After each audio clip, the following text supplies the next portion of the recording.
Oke, sebelumnya Assalamualaikum warahmatullahi wabarakatuh. Perkenalkan, saya Sakif Asbiuni Syarif dengan NIM 1D023059. Di sini saya akan menjelaskan tentang proyek UTS saya yang sudah saya buat tentang sistem inventaris dan peminjaman barang. Oke, untuk web yang saya buat ini berbasis kode Igniter dan masih lokal.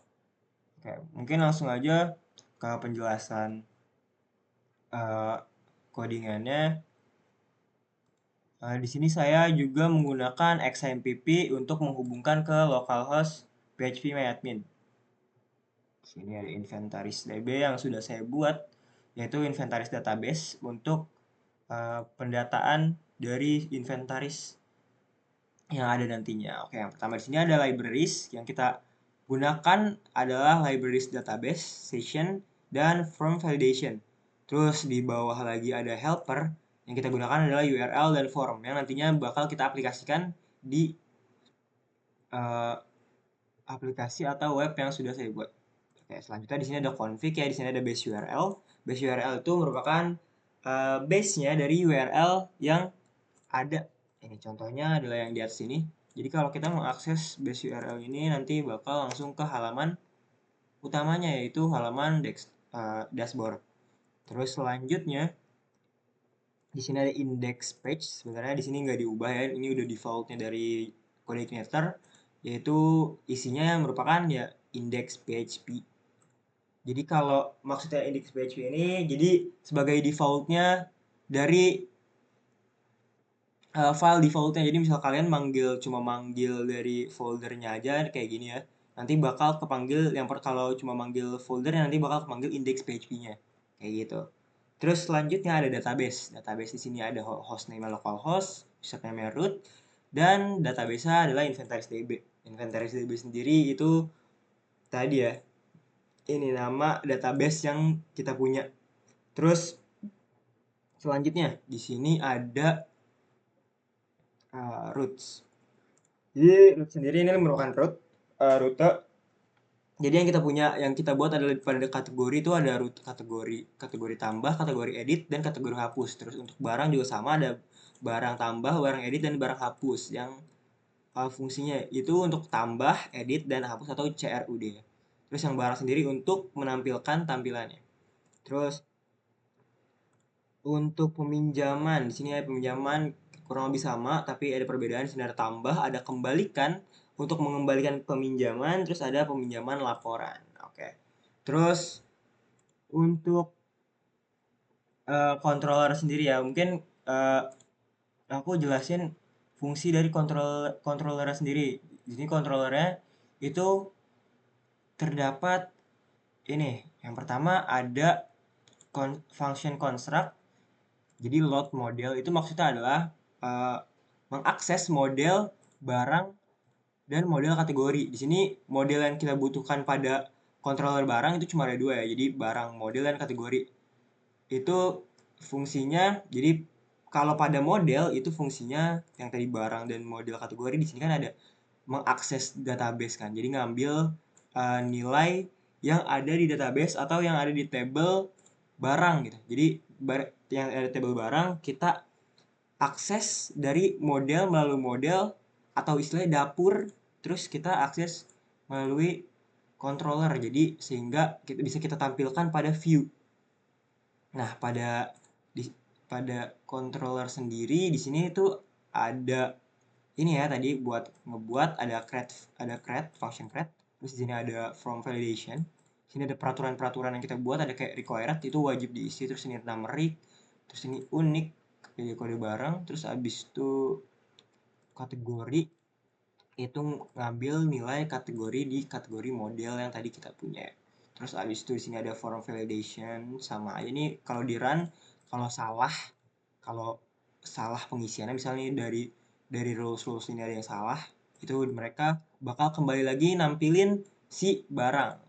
Jadi balik lagi ke tampilan barang. Terus habis itu kalau edit juga sama, buat ngeedit maksudnya fungsinya untuk ngedit beda sama tambah. Tadi buat tambah itu buat create itu tadi buat nambah. Sini edit untuk mengubah. Di sini sama aja nih data yang diambil dari database ya. Terus ini juga sama tadi yang buat tambah itu ngambil dari database. Terus mungkin untuk dashboard isinya sama, buat nampilin, cuma buat nampilin doang ya, kayak tadi yang indeks untuk nampilin doang. Terus di sini ada indeks juga sama aja, nampilin doang yang tadi di atas. Terus buat yang kategori ini kurang lebih sama aja kayak barang, tapi bedanya cuma paling data yang kita perluin nih, kayak nama kategori dan deskripsi. Terus ini juga kategori sama deskripsi. Jadi kita cuma butuh itu doang buat ngebuat dan ngubah. Kan tadi perbedaannya di sini ya, datanya lebih banyak aja sih buat barang, karena emang barang itu membutuhkan data yang lumayan banyak. Kayak contohnya misalnya tadi ada ini ya, kode barang, nama barang, stok, ID kategori, kayak gitu.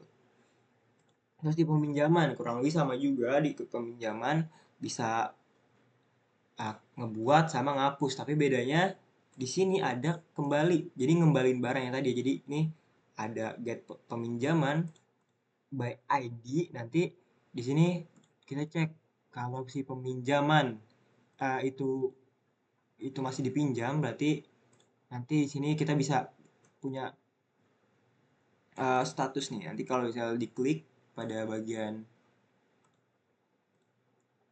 ini misalnya kembalikan gitu. Nanti bakal kembali, statusnya bakal berubah jadi dikembalikan.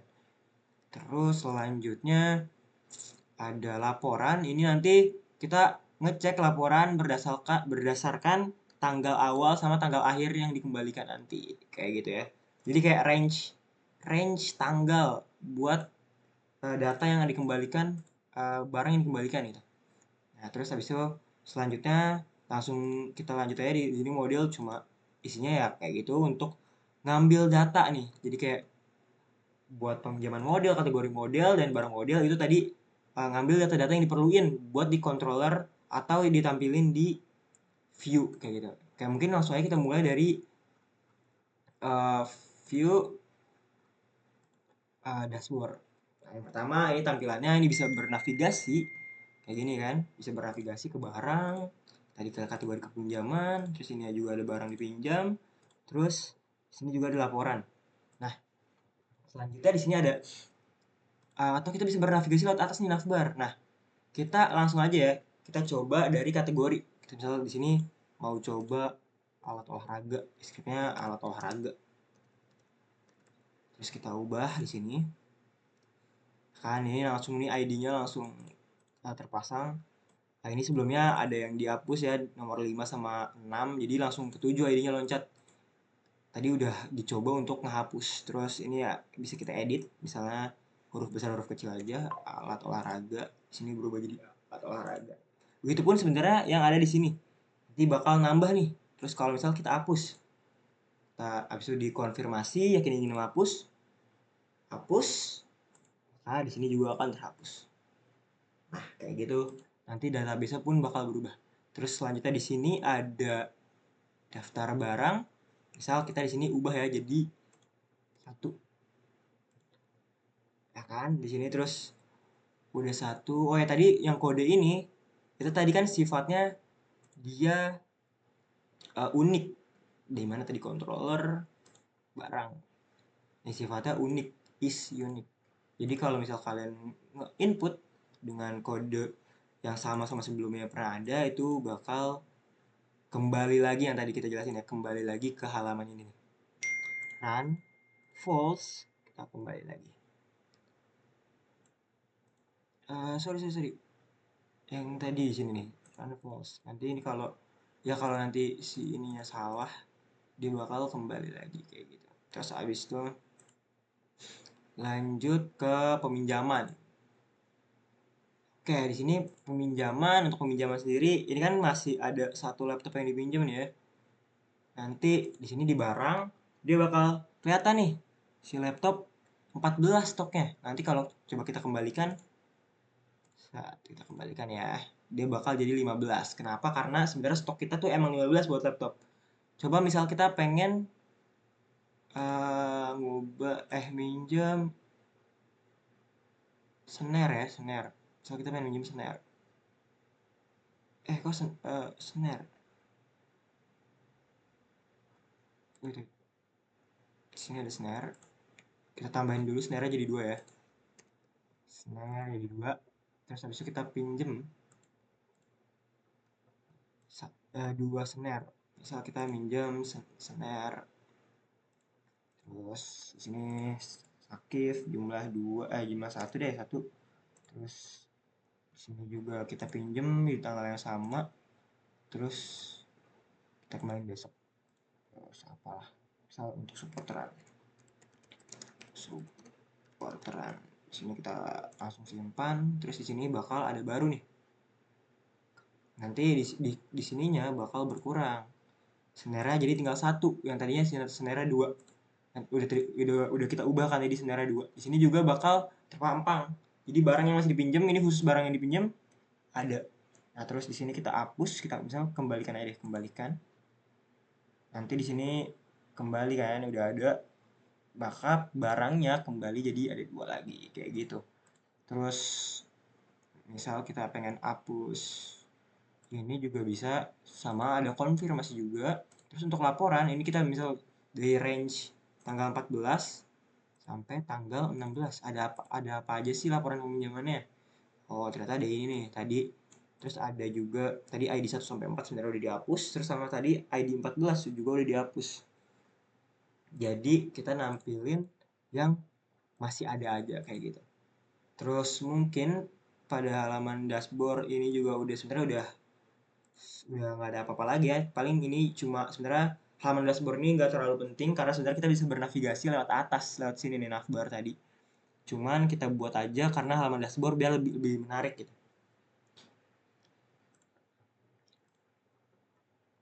Terus juga mungkin kita bakal sedikit lihat di bagian kayak kenapa kita buat template di sini ya. Kayak jadi kan kayak tadi kan kita manggil template header, template footer, terus kita juga yang tengah-tengahnya ada bar index. Terus sebenarnya biar kita di bagian misal index, ini kita jadi nggak perlu lagi nih kita bikin navbar ataupun footer. Jadi filenya udah cuma cukup satu aja. Terus tinggal dipanggil di bagian controller. Jadi sebenarnya itu enaknya dari uh,